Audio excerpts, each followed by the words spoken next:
market force, right? Because that stuff becomes the next step in the journey. Yeah. So you realize, I guess, external revenue is where it needs to go. Yeah. Who's the first person who commits, and what's the process of trying to raise money? And in this period, Yeah. where are you living? What's your financials?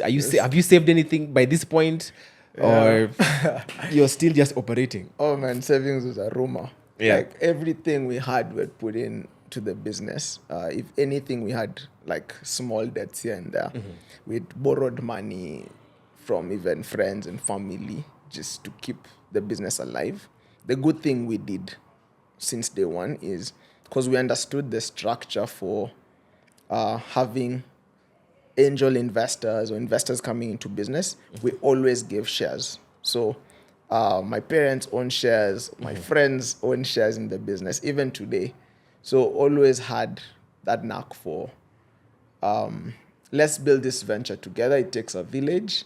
And I give them very good examples of businesses that have blown up, and like this 1 million shillings could turn into 100 million shillings one day. Just believe, So that's what we've always done, and I still believe that day will come because these people have been so patient with me. But that's how we survived the worst times. It was just people. They sorted us out. I was living.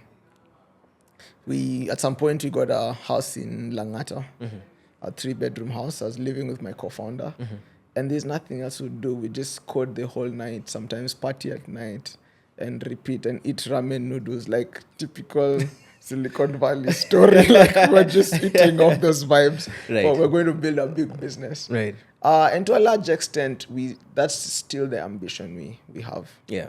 Yeah. So we just want to actually show that we can, young kids from my co-founder comes from the village, from Korea. We met in campus. I grew up in Ngong, average kid, but just, an average kid can build something Pan-African, global, and impact many, many lives. That's still what we're doing today. Okay. Yeah.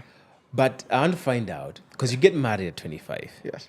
So by the time you're getting married, Yeah. where are you on this financial journey? So 2020 It must be, is 2018. So that's Yeah. It's 2018 to 2019. So it must be That's right before Cloud9. selling Cloud9, but Yeah. we're running Cloud9. I remember my girlfriend then, fiance, would come to us to the events, and because she's really pretty, she'd like, a lot of guys would just buy our stuff. So I told you, leverage. The guys, Right. so she was with us throughout this Yeah. whole thing, building the experiences thing through to the exit. So she's also an entrepreneur, but she's been like ride or die through. Was money a factor? Was money a actually. factor when you're getting married? Because I mean, because you've talked about hand to mouth, you've talked about putting that's everything into it. Yeah. So we sold. So our parents obviously also like really supported, but we're making enough money. So you'd get a project. So I'll give you an example. There's a project we got in 2018. A big one by one of the large MFIs to build them some software. They paid us 4 million shillings. So this is money that, okay, I can pay 6 months rent once, like, And I then- can pay like 2 months of backlog and pay, another 4 months rent as I hustle the next gig, and then you're hard coding at it, and it's enough to fuel a car and do all these things.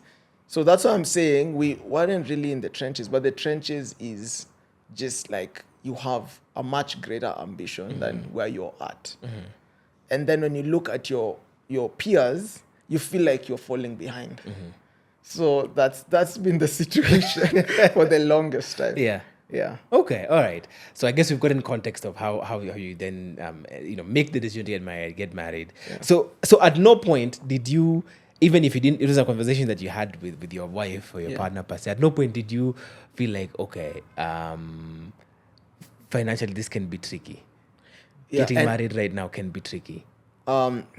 No, financial consideration wasn't the biggest thing, because first, she's an entrepreneur like me, and then also I just wing it. I believe like things will be fine. Yeah. And so far, to be fair, they have been.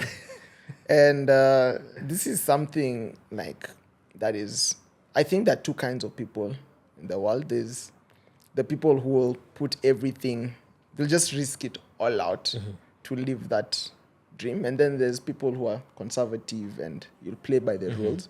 And I really respect both sets of people. Elon Musk, for example, the guy sold a business and put everything back and went to sleeping on a couch. Yes. Right? Like, it takes insanity to do that. So I think over time you just appreciate yourself, and I've come to appreciate that's the kind of person I am. I live for a grander future, and many people will tell you about, save, which is important. I'm not a big fan of saving. I'm more of a fan of investing. Like, if I get $1 million now, I won't choose to put it in like an MMF, for example, which will yield me 10 or whatever percent a year. I look for another business that's interesting. I think the way to generate wealth is to own equity in businesses. So I'll look for a business that instead of generating me 10%, it can either go to zero or it can generate me 10x or 100x over the next couple of years. And so I make those kinds of decisions, financial decisions. to many people, they can't understand. Some people understand, but yeah, that's what it is. I think you asked another important question that I thought I should address today, because I get that question all the time. Is how did you start fundraising? So I think it starts with really having a clear picture, vision of what you're trying to build, because people buy into the story, people buy into the vision. And there's so many businesses that shouldn't ever fundraise because it's a big obligation. The minute I take money from you, Barack, and I'm like, and this is a promise I've given many people. Yeah. Obviously, because we've raised a lot of money, it's a huge, I'll call it burden. It's a huge responsibility. And it's not for everyone, but it's that conscious decision that for me to achieve what I want to achieve today, I need $1 million. And tomorrow I'll need 10 million. OpenAI raised $1 billion because they're trying to do something different. The kind of projects that we try to undertake is to build life-changing products, like big products that will generate a great financial return and have great impact. So the fundraising journey just starts with that choice that I need to sacrifice my freedom, because then you end up sort of like a slave, to bluntly put it, because these people can call you any day and ask, how's my investment doing? Yeah. It's like, but when you're doing your own thing, you're running your business, you're making money, like, don't call me. Like, why are you calling me? Yeah. Don't ask me about my business, right? So it starts with that decision. And then once you make that decision, then you put yourself in the right rooms where there are people who are looking for investments to make. And like Tesh, people who are not looking for MMF or to save, but are looking they're looking more for ventures right? Yeah, that can make them good money. So how much did you end up raising in total for Market Force? So we ended up raising $42 million. $42 million. Yes, there's a whole story about there's a whole story about how much money actually eventually came in. Are you allowed to talk about that? Or those are under lock and key contracts in terms of how much cash you actually received? I mean, it's public information for those who care to read. Unfortunately, most people don't read. Okay. Yeah. But in total, we ended up taking in $16 million. $16 million. So you what we raised actually 42. 42, but actually got 16 million in cash. Yeah. Okay. I have an interesting philosophical question to ask. At least I think it's interesting. Yeah. What did it cost you to raise these $42 million?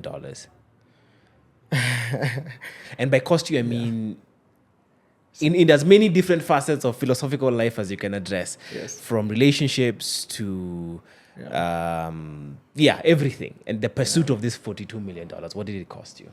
Yeah. So I'd like to rephrase the question, because we were not in pursuit of $42 million. Like, Yes. we weren't, like, I wasn't leaving to raise money. Yeah.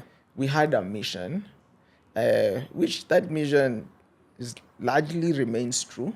We, like, the business we run today, Chapter, serves merchants, serves businesses. So we build technology that helps businesses grow and make more money. Right. Market Force was by and large the same thing. It's just we're targeting a different kind of business. We're targeting mama mbogas and duka owners. And there's many challenges that we faced as a result of the choice of market. It was a very big market that many people were interested to buy into to solve the problem we're trying to solve for them. And that's how we ended up raising that money. Okay. However, it cost a lot. It cost a lot because, first of all, just like mental wellness, mental well-being. That's the toughest thing. Sometimes you ask yourself if you're a hoax because, you believe this thing so much, you have so much conviction. You wake up every day to build product, to take it to market, to hire people, to expand, and all this time you're selling. You're selling to investors. You're selling to the team. You're selling to your family how this thing is going to change our lives, including your wife, right?